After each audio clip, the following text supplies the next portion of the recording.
coming out this evening. You know, and I love you.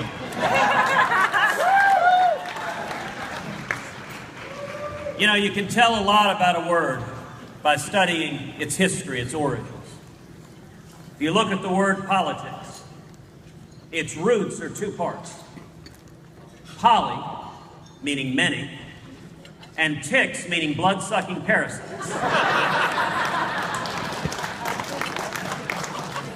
And that is a fairly accurate description of Washington, D.C. And yet I gotta say, all of us here tonight, we're here for something a lot bigger than politics. We're here because we recognize our country's in crisis. Because we're bankrupting our kids and grandkids. Because our constitutional rights are under assault each and every day. And because America has receded from leadership in the world, and it's made the world a much more dangerous place. And yet I'm here tonight with a word of hope and encouragement. All across this country, people are waking up. And help is on the way.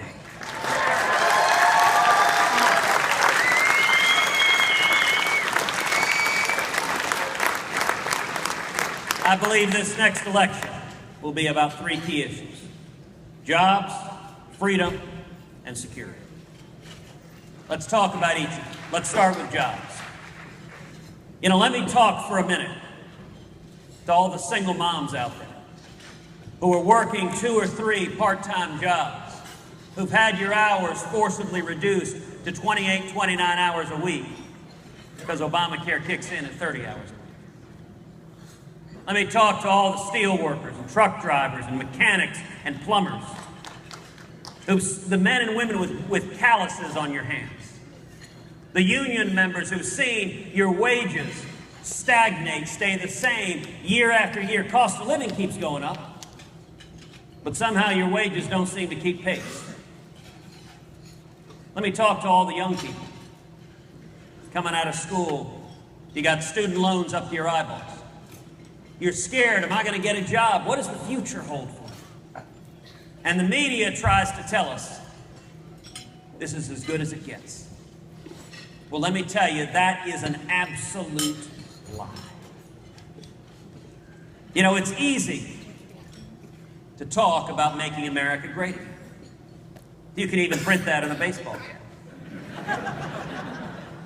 But the critical question is, do you understand the principles and values that made America great in the first place?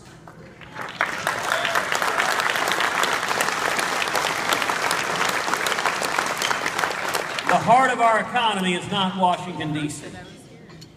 The heart of our economy is small businesses all across this great nation.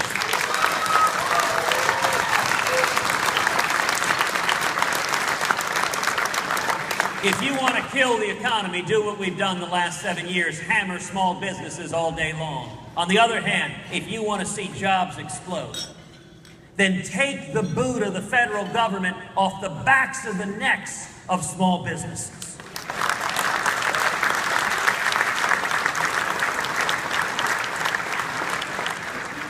If I'm elected president, we will repeal every word of Obamacare.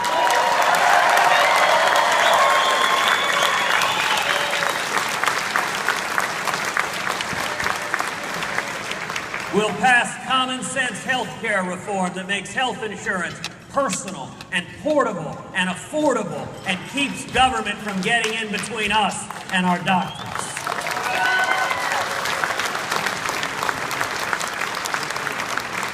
And we will pass a simple flat tax.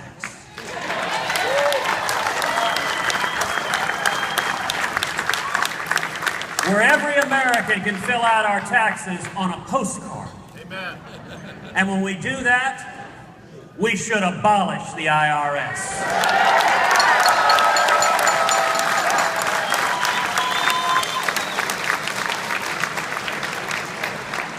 And we're going to rein in the EPA and the CFPB and the alphabet soup of federal agencies that have descended like locusts on small businesses, killing jobs all across this country.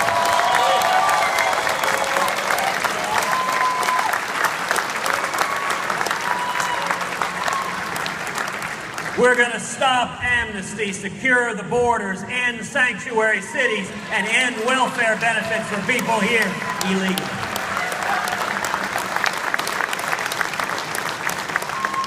And when we do all of that, we're going to see millions of high-paying jobs. We're going to see wages going up for everyone. We're going to see young people coming out of school with 2, 3, 4, 5 job opportunities.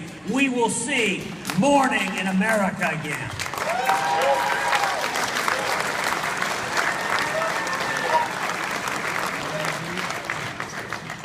The second critical issue in this election is freedom. You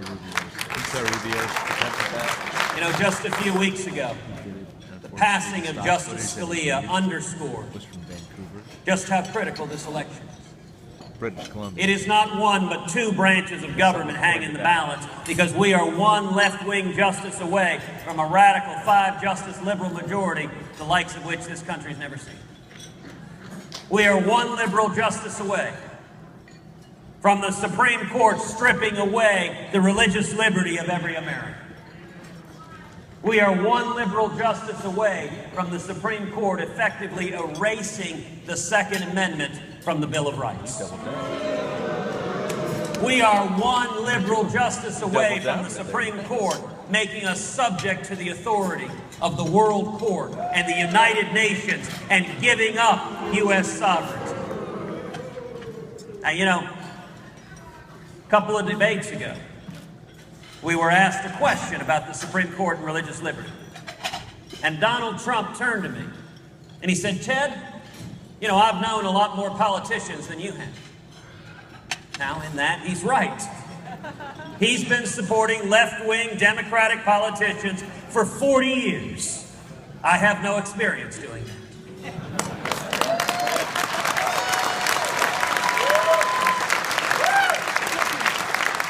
But Donald said, "Ted, when it comes to the Supreme Court, when it comes to religious liberty, you need to learn to compromise. You need to learn to negotiate. You need to work with the Democrats." Well, let me be very, very clear to the men and women of Illinois. I will not compromise away your religious liberty.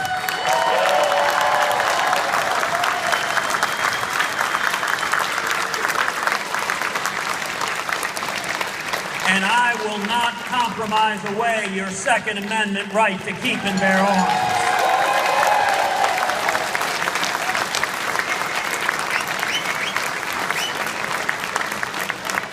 Donald Trump has told us he intends to negotiate with Harry Reid and Chuck Schumer and agree on a compromise to replace Antonin Scalia.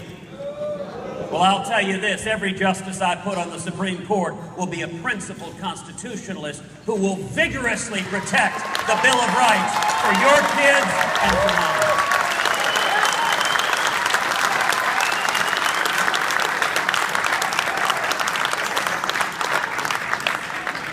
The third critical issue at stake in this election is security. You know, again, we have seen a president who abandons and alienates our friends and allies, and who shows weakness and appeasement to our enemies. 2 debates ago, Donald Trump explained, he said if he was president, he would be neutral between Israel and the Palestinians. Well, let me be very, very clear for you. If I am president, I have no intention of being neutral. America will stand unapologetically with the nation of Israel.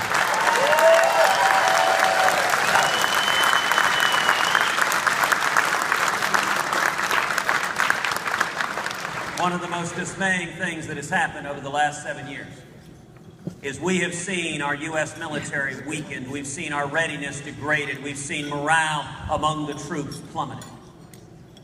Now, I'll point out, we've all seen this before as a nation. We've seen another left-wing Democratic president, Jimmy Carter, similarly weaken and undermine the military. And in 1981, Ronald Reagan came into office.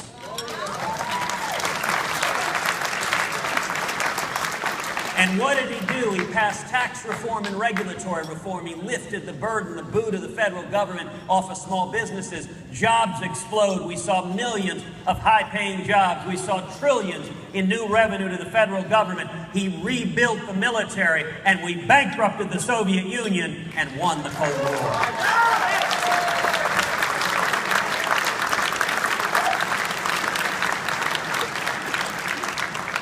I intend to do the exact same thing with radical Islamic terrorism.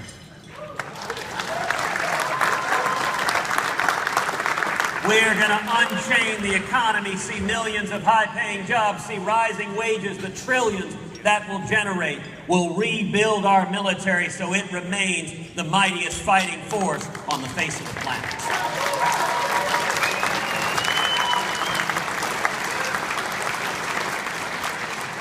And no longer will our military be governed by political correctness.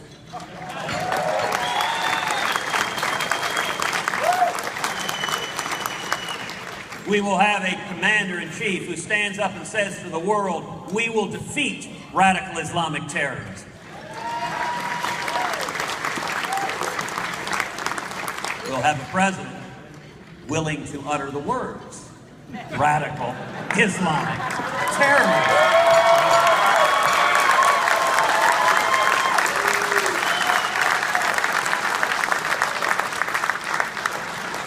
And you know, one of the saddest aspects of the last 7 years has been this president sending our fighting men and women into combat with rules of engagement so strict that their arms are tied behind their back, that they cannot fight, they cannot win, they cannot defend themselves. That is wrong. It is immoral. And mark my words, in January 2017, it will end.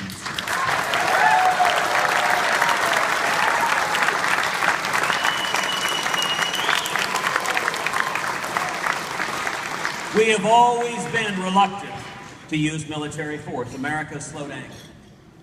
But if and when military force is needed, we should use overwhelming force, kill the enemy, and then get the heck out!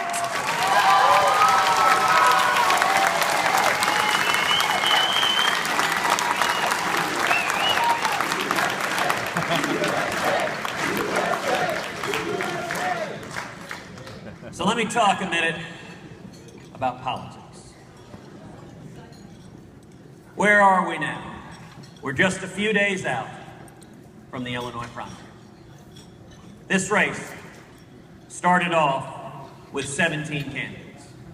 We had an incredible, diverse, young, talented, dynamic field of Republicans. What a contrast with the Democrats.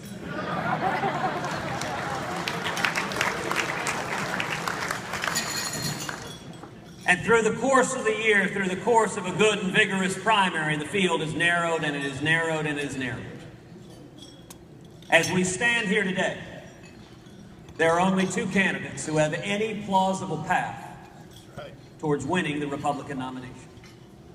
To win the Republican nomination takes 1,237 delegates. Right now, I have 361 delegates. Donald Trump has 460. He has 99 more than I do. Nobody else is remotely close. Now, at this point, I want to speak to the 65 to 70% of Republicans in Illinois and across this country who recognize that Donald Trump is not the best candidate to go head-to-head with Hillary Clinton.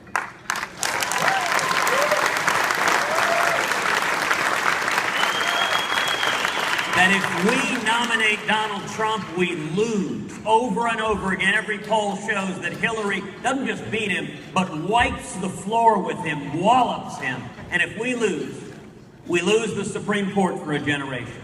We lose the Bill of Rights. In all likelihood, we lose the Senate and maybe even the House, and we lose races all up and down the ballot. If you're one of the 65 to 70% of Republicans who recognize Donald Trump is not the best candidate to go up against Hillary Clinton, then I would welcome you to come and join us, because our campaign is the only campaign that has beaten Donald Trump over and over and over again, and that can beat Donald Trump and win this nomination.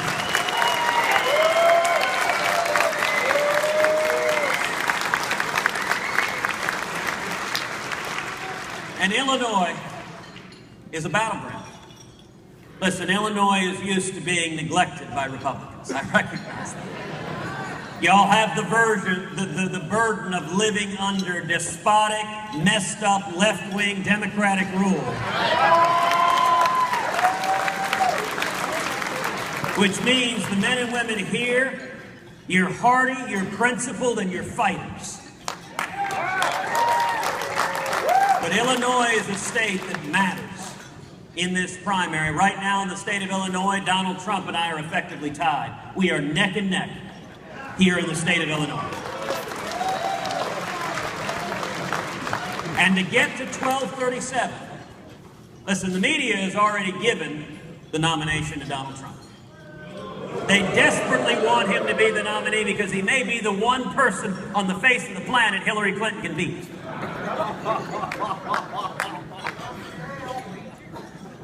They might share a cell.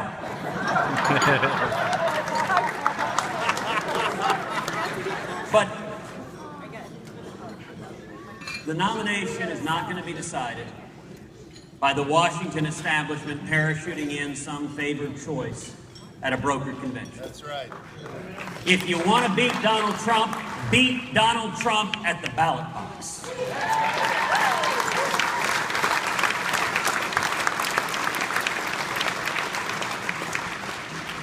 So maybe you're someone here tonight that started out supporting another candidate. There were a lot of terrific candidates in this one. Maybe you started out supporting Jeb Bush. Maybe you started out supporting Chris Christie, or Mike Huckabee, or Rand Paul, or Ben Carson, or Carly Fiorina. Maybe even now you're thinking of supporting Marco Rubio or John Kasich. Well, let me be clear, all of those are good, honorable, decent men and women. They are people I respect and admire. But what the elections have made clear is that none of them is in a position to be able to beat Donald Trump and win the Republican nomination. So if you started off supporting one of those other candidates, let me invite you to join us. Come, stand together, stand united as one.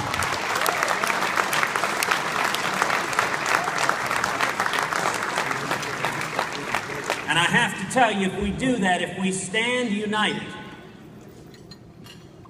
we will win this nomination. But you know, one of the interesting facts that has been underreported in the press is in primary after primary after primary, we are seeing record-shattering turnout. In state after state after state among the Republicans and among the Democrats, turnout has plummeted. If we nominate a strong, principled conservative who paints an optimistic, hopeful vision for the future, who lays out how we can bring back jobs and freedom and security, we are going to win this general election. We are going to beat Hillary Clinton, and we are going to turn this country around.